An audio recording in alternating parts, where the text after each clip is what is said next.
10th chapter of Acts.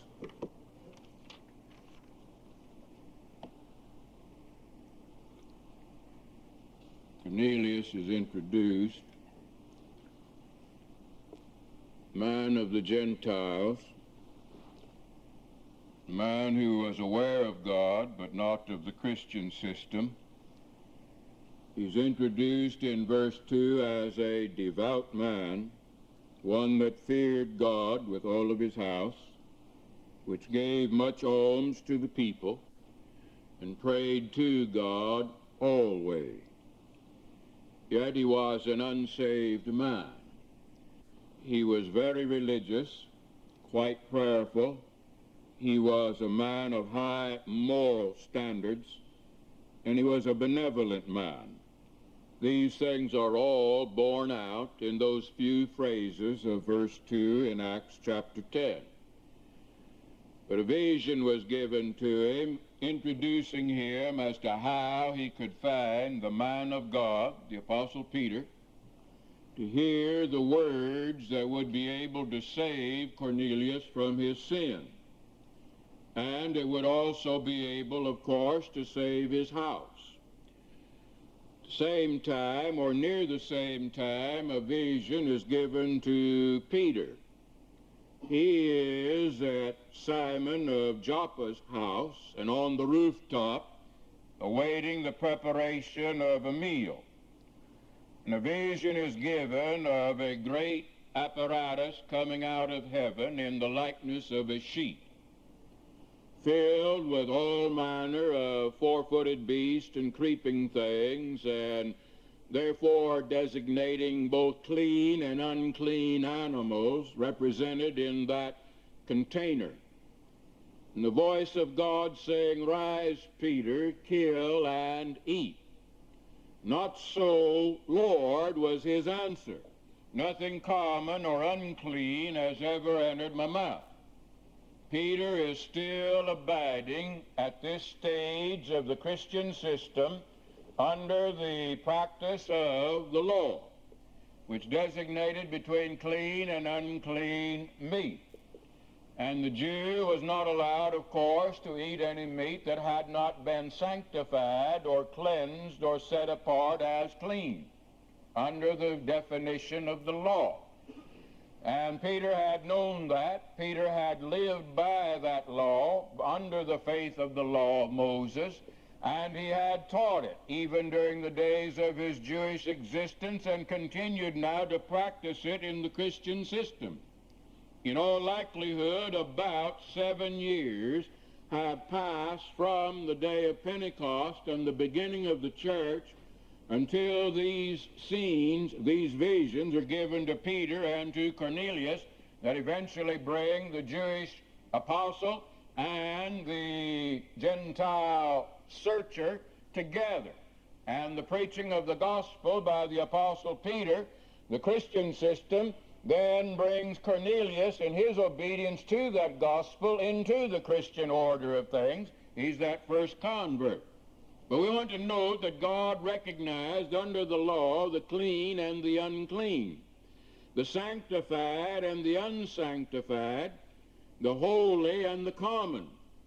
These things distinguish between sacred matters and secular matters. And the distinction of the clean and the unclean meats is a good illustration wherein to begin. But God had established also that the vessels of the temple and all of the utensils used in their rites and their ceremonies would be sanctified as well. They had been cleansed, set apart unto divine service. So the definition of the word sanctification is brought to bear and brought to mind. Set apart to divine service. Therefore, in divine service, there is a sacredness, there is an awesomeness, there is a reverence that we do not attach to the ordinary, everyday things and matters of life. There is something about the religious order, particularly in the ceremonies of religion, that separate it from everything else in this world. And it's due to the fact, if nothing else, that God is God and man is man. God is creator and man is created by God. And therefore man is inferior unto God. And for that reason there is the superiority of God on one hand, the inferiority of man on the other hand. And we recognize that, and there is some manner of expression whereby that relationship on the part of man is to be made known unto God. I in no wise am in a position to degrade God, demean God, or in any way elevate myself into the status of equality with God. Rather, there is an awesomeness, a reverence that should be in our heart toward God in these matters of religious service. But society today has decided that everything is just pretty common. When we have the movies depicting God as a cigar-smoking old man who is more involved with and concerned by material things than divine or spiritual, you can see what the attitude of society is. When the Broadway stage play can make a mockery of the crucifixion of Jesus Christ, blaspheming him as an adulterer, you realize that society holds nothing as a reverend or awesome thing. But when we begin to look at the stage and look at Hollywood or the filmmakers, probably we would have to come to the conclusion, in trying to give the benefit of the doubt to those that we do not know too well, that a man or a woman would almost have to recognize the superiority of God or the fact of the reverence that should be shown toward God, else what they say is really not blasphemous against God. They show no recognition of respect or reverence. Maybe what they say is not blasphemy. Maybe it's just pure, unadulterated ignorance. I don't know. But I do know that people are getting by with things today that worldlings would have criticized severely just a few years ago. The changes that have come in our attitude toward God, and it's caused people to break down their faith in God. They begin to doubt God. They have made God more like man rather than trying to lift man more to be like unto God, or to draw into the spiritual and the divine nature of the character of God.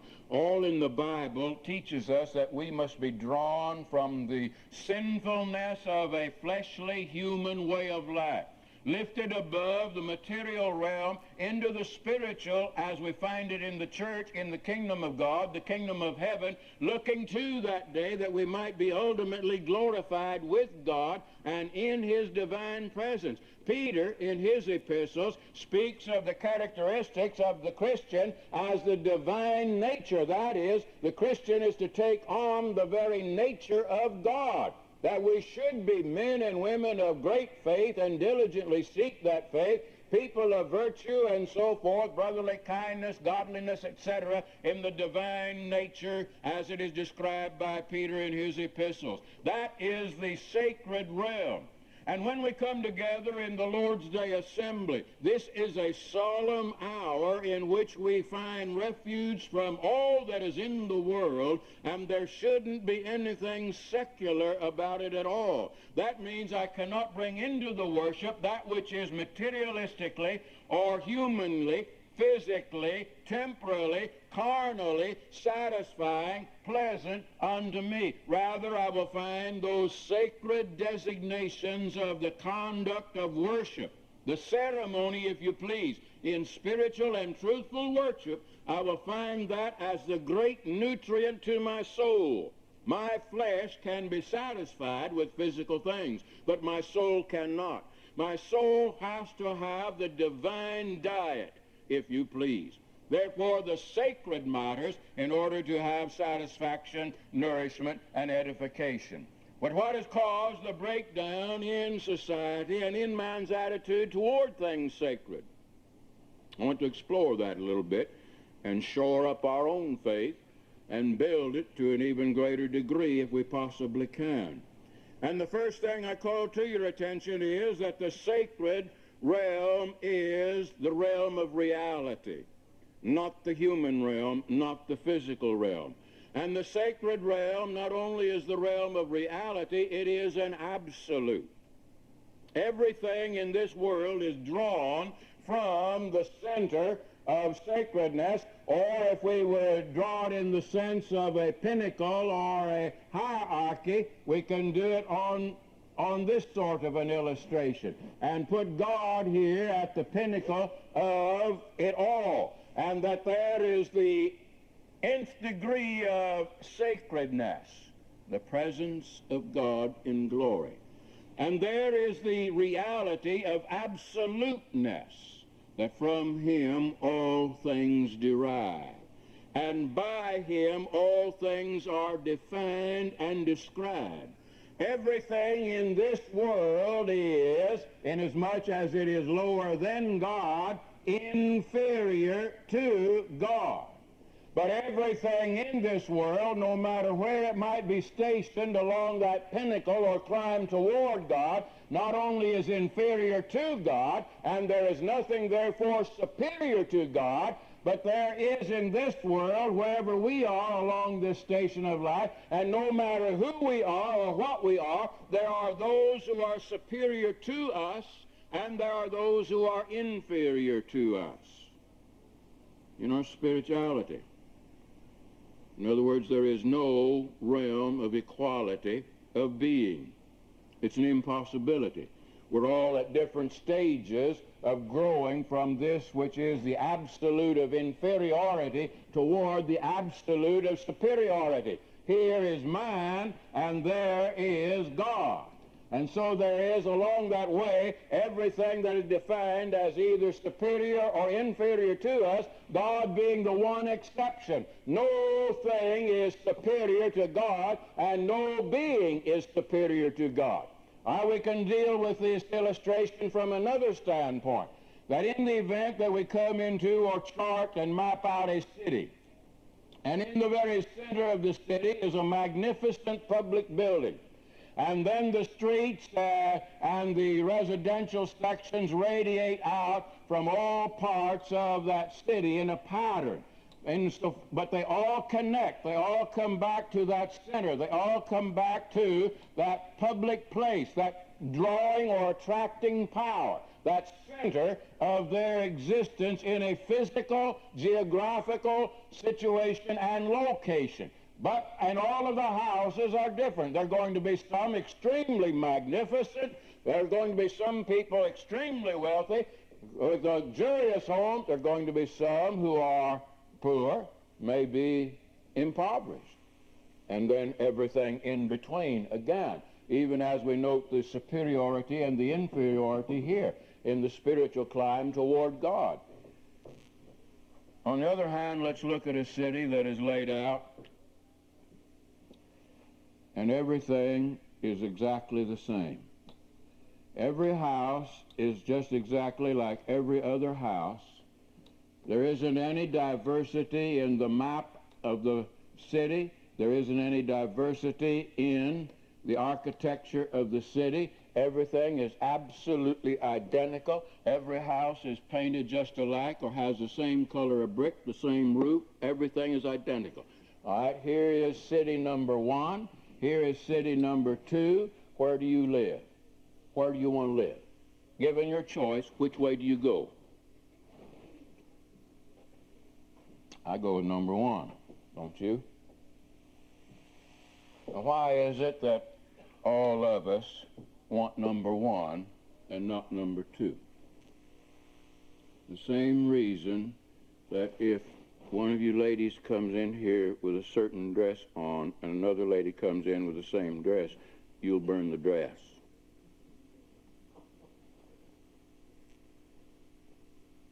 I'm not picking on the women because the men are just as bad. They just go about it in a different way. They go about dealing with it in a different way. But we're individuals. There's something sacred about life that creates that individuality. and therefore I don't want a house just like yours. I want mine to be different. I want it to fit me. I want it to represent my personality, my situation, my status, whatever. I don't want something in a wardrobe just like you. I want something that fits me. It represents me. It establishes me. It sets me apart from someone else. That is the idea of the sacred and the secular. In the spiritual world, those who have drawn nigh unto God are set apart in that sanctified state as the children of God, apart from all the rest of the world. Apart from the rest of the world. John 8:58 establishes the text that we need for these matters that we've been discussing.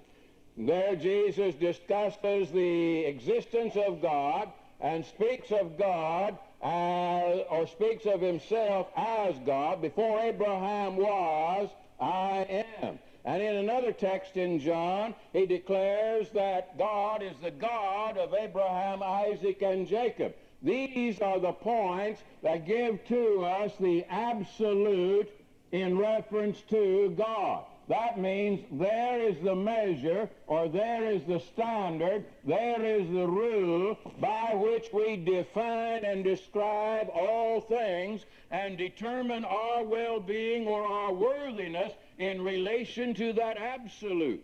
Now, since that it is that everything and everyone is inferior to God, to him my reverence and allegiance must go if I would improve, if I would become what I can be. I can't depend on these men along the way, no matter how near unto God they might be. I will have to let God be that absolute standard, measure, and rule by which I judge or critique myself. And I must become like unto him. And I cannot do that except I hold him with utmost reverence. And that will build the love that enables me to obey him. And that will then bring about the growth in my life where I will leave gradually this man-made or man station of inferiority and climb towards superiority till one day he will glorify me with him, and we shall be like him. That means we will have the same degree of divinity or divine being as God. We will not be God, but we will be like him. We will be brought into that superior, sacred state of eternal glory. So everything centers around God or looks to God. Everything either radiates out from God. Now, if you know anything about the doctrine of pantheism, you know that we have just destroyed it. The pantheism teaches that God is in everything in nature, in the world. He's seen in everything. And if that is so, then everything in which God is found is equal in superiority to God himself. If God is in it, he establishes its superiority. Therefore, God is not in the beast of the field. God is not in the flower in the garden, and God is not in the flesh of man. If he were, we would be equal to his superior station. That's pantheism. So it is destroyed. The idea is that God is alone, and God is eternal, and God is absolute, and God is at the peak of the pinnacle. Therefore, all things must come unto him in order that they might come into that superiority. This also brings out the second thing that I want to note, and that is that the sacred principle establishes an hierarchy. That is, man is at the low point of inferiority, and God is at the peak, the supreme point of sacredness, and therefore the superior one. And toward him we must grow. And the very idea of the hierarchy also gives to us now the reason why that in the nations of the world that do not know the Bible still recognize that God is the father figure. This establishes the father insofar as the home is concerned, even as God is the father of man in a world relationship. And the idea of the father in the patriarchy deals with the fact that God is the creator of man. And so these things tie in. That we see in the text of the word as well. And that hierarchy is borne out in Ephesians chapter 5, in which it established that the husband is the head of the wife, the father is the head of the home, and therefore you have the wife, and now under the wife you're going to have, in the breakdown of that hierarchy, the children, sons, daughters, whatsoever they might be. But there's going to be these steps as we go down in that hierarchy. And therefore we're building and grooming in the home the very spirit and the relationship whereby we might look to the eternal Father with the reverence necessary to save the soul. Another thing, the everyday things around us take on their meaning only as they correspond to the sacred things. And that this is borne out further now as we see this hierarchy coming on down. And we brought this out. The everyday thing of the father, the wife, the husband, the wife, the sons, the daughters, the children in relation to parents, civility, the very nature of kingdoms or nations in this world, and the fact that they desire peace, born of civility, and the legislation of law, that there might be civil order. All of that is due to the fact that they realize the world is a cosmos and not a chaos, and that is based on the fact that in heaven there is absolute peace, and we desire it on earth. That's the civility that we're looking for. So everyday things take their description and definition and meaning from these sacred things. And the sacred is always, by definition, set apart. So we'll just put that phrase over here. Set apart. Distinguished from.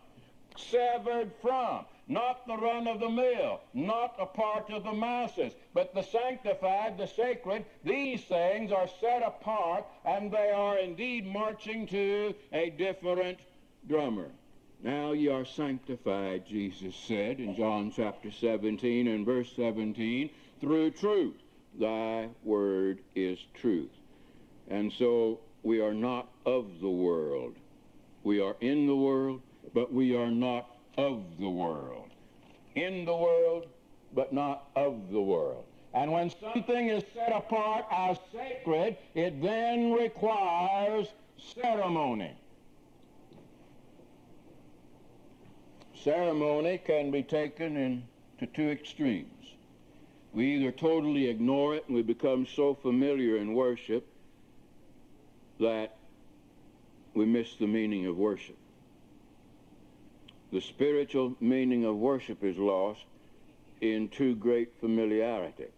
And on the other hand, absolute emphasis on ritual and ceremony, if we make our religion purely ceremonial, and take away the social and the practical sides of it, take away the living of the Christian life outside of the worship ceremony, then we have destroyed the ceremony as well, and we've destroyed the Christian system of balance between the ceremony on the Lord's Day, the life of practical Christian living on the other days of the week. So the ceremony is necessary. It's true. And when you graduate, it would be just as easy for the schools, particularly nowadays, simply to chunk the information into a computer, and one day when you make enough grade points and have passed enough courses to push that button and you'll get your degree. It's true that as long as a man and a woman have decided that they're going to live together as husband and wife, if they should go down simply to the courthouse and get the legal document that establishes it, just to get the paper and sign it themselves, what else is necessary? Why come before the preacher? Why have that music? Why all the expense of those gowns and those flowers and those cakes and the catering and the pictures and the hullabaloo, all of that mess we go through just to say, I want you for my wife or I want you for my husband? There's something to the ceremony, isn't there? And one day it was that the ceremony, and this is why they involved the preachers in it rather than a justice of the peace, that there is something sacred not only about the individuals, but now when two individuals take on the vows of marriage, there is a greater sense of sacredness. And the ceremony emphasizes that reverence for a sacred union in marriage. It emphasizes it with such reverence that they are calling God and His name in prayer, in blessings on them in that union. The ceremony is to bring out the greater emphasis of sacredness. In other words, we're doing something that is set apart.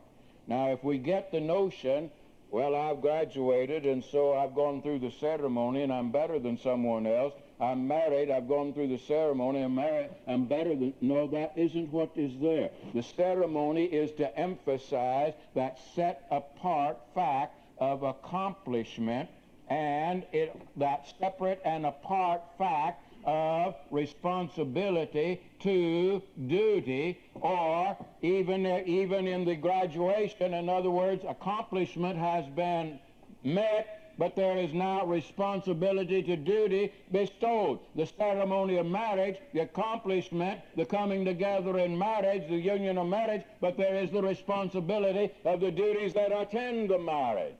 The establishing of the home, that is the sacred aspect of it that the ceremony emphasizes.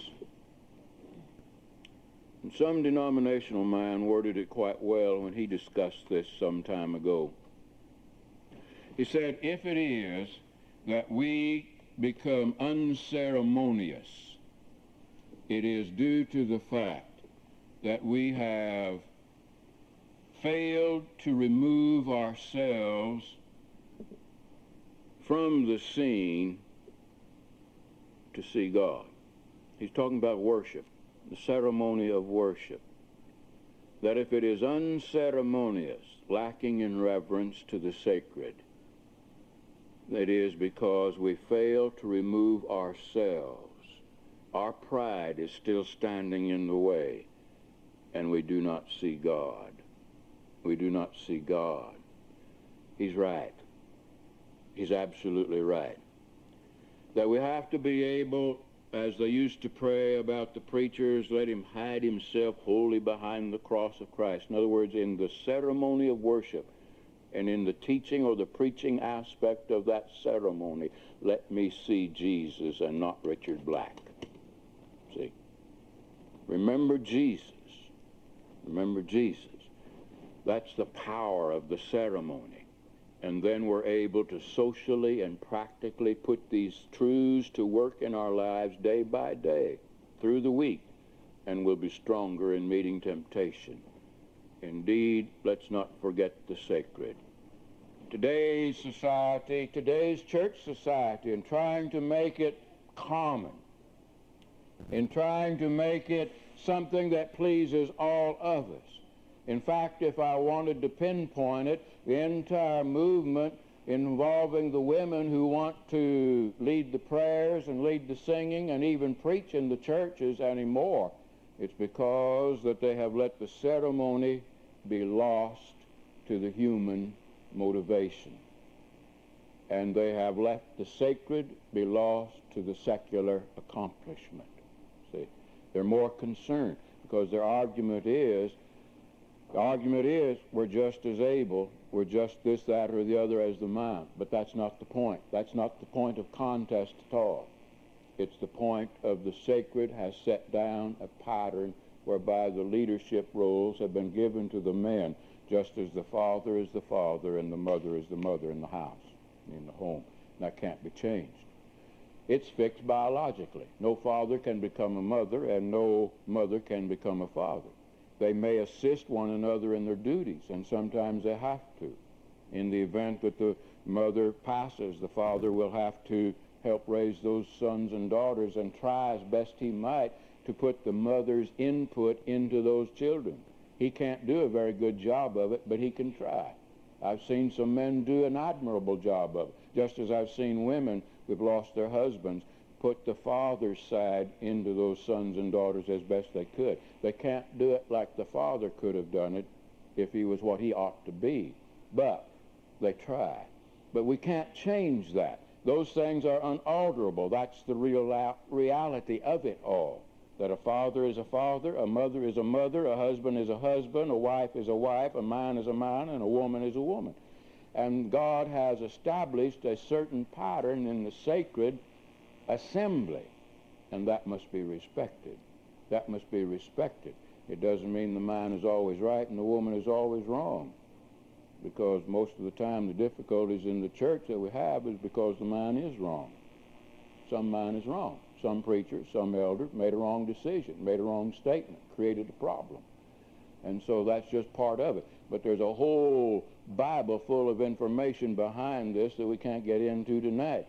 But here's the principle, and that sacred is established. But the ceremony, if we become unceremonious, that is, we reject the sacred pattern and the rite that is God has established, rite, R-I-T-E, ritual, that he has put into the ceremony of worship, then we lose the sacred quality of that worship. We lose it, and we become human in our application of it, and therefore it is unproductive. It cannot produce glory if the human element is in it. And the only reason the human element gets in it is pride. But when pride is there, the ceremony is gone. See? The ceremony is gone. When I preach and I want you to see me and not Jesus, I'm dead wrong. See? I'm dead wrong. If you sing to be heard of men, not to glorify God, you're wrong, dead wrong. If you pray to be heard of men, you're wrong, dead wrong. Pray to be heard of God. See? Everything is to glorify him. That's the ceremony, that's the sacredness of the assembly. And that has to be kept. The world of denominationalism abandoned it a long time ago. Now it bothers our people around the country to a great extent. To a great extent. A lot of our brethren don't know how to deal with it. A lot of our sisters don't know how to deal with it. There's chaos. There's confusion. There's heartache. But all we need to do is to let that ceremony be what God would have it to be, and then the blessings of the ceremony will come on down to us. And we will glorify him. Glorify him. There is the sacred and there is the secular. And except we keep it sacred, it isn't of God. That's it. It isn't of God. Except we keep it sacred, it isn't of God. So even in the pattern of obedience, the world says, just bow down at your radio. I used to hear that as a boy. Just bow your head at the radio. That'd take care of it. Hit the sawdust trail, they used to say. Or believe only. Many things. Sign a card. I've heard all of those things. Jesus said, he that believeth and is baptized shall be saved. He that believeth and is baptized shall be saved. That's the sacred. The secular has man saying other things. The sacred is the word of the Lord. He that believeth and is baptized shall be saved. We ask you to come while we stand, while we sing.